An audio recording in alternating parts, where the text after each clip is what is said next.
গতকালকে কুয়েটে যে জঘন্যতম ঘটনাটা ঘটে গেল সেটা তো আপনারা সবাই দেখলেন। তো এটা একটা ব্রিফ হচ্ছে, কুয়েটের ছাত্র রাজনীতি সম্পূর্ণ নিষিদ্ধ। কিন্তু গত পরশু দিন ছাত্রদলের একটি পোস্ট দেওয়া হয় কুয়েটে ছাত্রদলের কমিটি দেওয়া হয়। কমিটি দেওয়ার জন্য ফর্ম বিতরণ করা হয়। কুয়েট একটি অরাজনৈতিক প্রতিষ্ঠান। কুয়েটের আমরা সাধারণ শিক্ষার্থীরা কেউ কুয়েটে কোনো ধরনের ছাত্র রাজনীতি চাই না।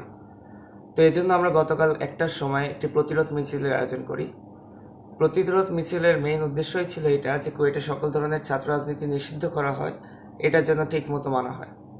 তো ঠিক এই প্রতিরোধ মিছিলের সামনেই এসে যারা ছাত্রদলের পোস্ট পাইছে তারা এবং কিছু লোকালদেরকে নিয়ে এসে তারা এই মিছিলে বাধা প্রদান করে। তো এই কারণে হচ্ছে মিছিলের সবাই তাদেরকে ক্যাম্পাস থেকে বের করে দেয়। বের করার পর মিছিলের সবাই আমরা প্রশাসনিক ভবনের সামনে যাই ভিসিকে ঘেরাও করতে, যে এর একটি সঠিক জবাব আমাদের প্রয়োজন। ঠিক তখনই ছাত্রদলের ওরা বাইরে যে কুয়েটের যেসব স্টুডেন্ট ছিল তাদেরকে উড়াধুরা মারতেছিল। আমাদের একজন ব্যাচমেটকে ভ্যান থেকে নামায় তারা পিটান দেয়, গণপিটুনিই বলা চলে। তখনও প্রশাসনিক ভবনে আসায় ওর ওই অবস্থা দেখে আমরা প্রশাসনিক ভবন থেকে সবাই পকেট গেটের দিকে চলে যাই। এবং তখন ছাত্রদলের যেসব লোকাল পোলাপান ছিল এবং এলাকাবাসী কিছু লোকাল পোলাপান ছিল তারা সবাই আমাদের উপর অতর্কিত হামলা চালায়, ইট পাটকেল নিক্ষেপ করতে থাকে। এবং তখন আমরা সাধারণ শিক্ষার্থীরাও কিছু বুঝতে উঠতে না পেরে আমরা নিজেদেরকে সেভ করার জন্য যত যা প্রয়োজন আমরা তখন তাই করতেছিলাম। কিন্তু কিছুক্ষণ পরে দেখি তারা রামদা, দাও, দেশীয় অস্ত্র এই সকল কিছু নিয়ে আমাদের সামনে চলে আসে। ধাওয়া পাল্টা দেওয়া হয় এবং এক পর্যায়ে তারা খাজা হলের ভিতর থেকে বিভিন্ন শিক্ষার্থীদেরকে এলোপাতাড়ি আঘাত দিতে থাকে। কাউকে রামদা দিয়ে মারে, কাউকে দাও দিয়ে কোপ দেয়, কাউকে ইট মেরে মাথা থেতলে দেয়। ওখানে বিশাল জঘন্য একটা পরিস্থিতি সৃষ্টি হয়ে গেছিল।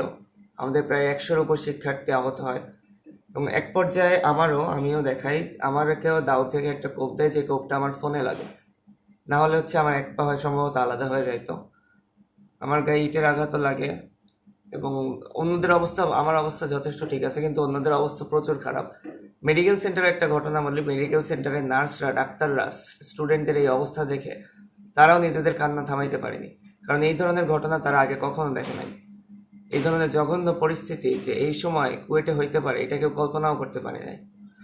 এইভাবে একটি রাজনৈতিক দল যে ছাত্রদের উপর এভাবে হামলা করবে, যেখানে তাদের উচিত ছিল সবকিছু প্রতিহত করা, তারা এভাবে সাধারণ স্টুডেন্টদের উপর হামলা চালাইছে। শুধু তাই না, পুলিশ এবং আর্মি, কুয়েট থেকে ফুলবাড়ি গেট থানা ডিস্টেন্স সম্ভবত 5 মিনিট খুব বেশি হলে, এবং ক্যান্টনমেন্টের ডিস্টেন্স 10 মিনিট।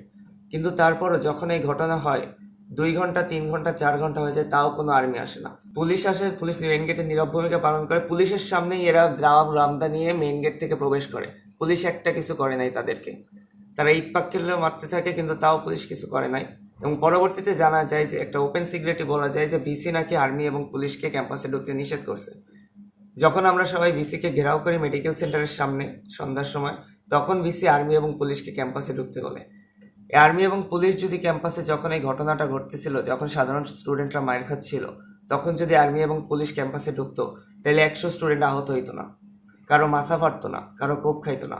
এবং শুধু তাই নয়, যারা মেডিকেল এইখান থেকে যাদের অবস্থা আশঙ্কাজনক ছিল, যারা খুলনা মেডিকেলে গেছে, ওইখানেও তারা বাধার সম্মুখীন হয়েছে। অনেক ছাত্রদলের কর্মী সেখানে এসেও নাকি বাধা প্রদান করছে। খুলনা মেডিকেলের কিছু ছাত্রদলের কর্মী নাকি ওখানে গিয়ে যেয়ে বাধা প্রদান করছে, যেটা সম্পূর্ণভাবে কেউ কোনোভাবে এটা আশা করতে পারে না। এবং যখন ভিসিকে ঘেরাও করা হয়েছে ভিসির পদত্যাগ দাবি করার জন্য, তখন ভিসি বলে সে নাকি ব্যর্থ নয়, সে নাকি তার সম্পূর্ণ চেষ্টা করছে, সে শুধু 2-3 ঘন্টা লেট ছিল, তার এছাড়া কিছু করার ছিল না। আসলে তার অনেক কিছু করা ছিল, কিন্তু সে তার উপরের মাথার জন্য সে ক্যাম্পাসে আর্মি পুলিশ কিচ্ছু প্রবেশ করায় নাই, সে সম্পূর্ণ নীরব ভূমিকা পালন করছে। যখন স্টুডেন্টরা সারা ক্যাম্পাসে মাইর খাচ্ছিল, ভিসি তখন ভিসির বাসভবনে বসে ভাত খাচ্ছিল। 6 মাসও হয় নাই আমাদের 5 আগস্টের, তার ভিতরেই একটা বড়সড় ঘটনা ঘটে এলো কুয়েটে। যে দল এখনো ক্ষমতায় আসেনি তারা এই কুয়েটের স্টুডেন্টদের উপরে এইভাবে হামলা করলো, যেখানে পুরো দলটার দায়িত্ব নেওয়ার দরকার ছিল যে আমরা এই বিচ্ছিন্ন ঘটনার একটা বিচার করব, কিন্তু সেখানে কুয়েটের সকল সাধারণ শিক্ষার্থীদেরকে শিবির বলে তারা বিভিন্ন ধরনের উল্টাপাল্টা নিউজ ছড়াচ্ছে। কুয়েটের যে মিছিলটা হয়েছে এটা সম্পূর্ণ সাধারণ শিক্ষার্থীদের মিছিল ছিল, কোনো ধরনের রাজনৈতিক কোনো মিছিল ছিল না। কুয়েটের সকল ধরনের রাজনৈতিক কার্যক্রম একদম নিষিদ্ধ। তো এই ছিল গতকালকের সকল ঘটনা। এখন আজকের পরিস্থিতি ক্যাম্পাসে স্বাভাবিক আছে। সম্ভবত আমরা সবাই ভিসির পদত্যাগ চাচ্ছি এবং পদত্যাগের পরেই আমরা দেখতে পারবো হয়তো পরবর্তী পদক্ষেপ কী হইতে পারে।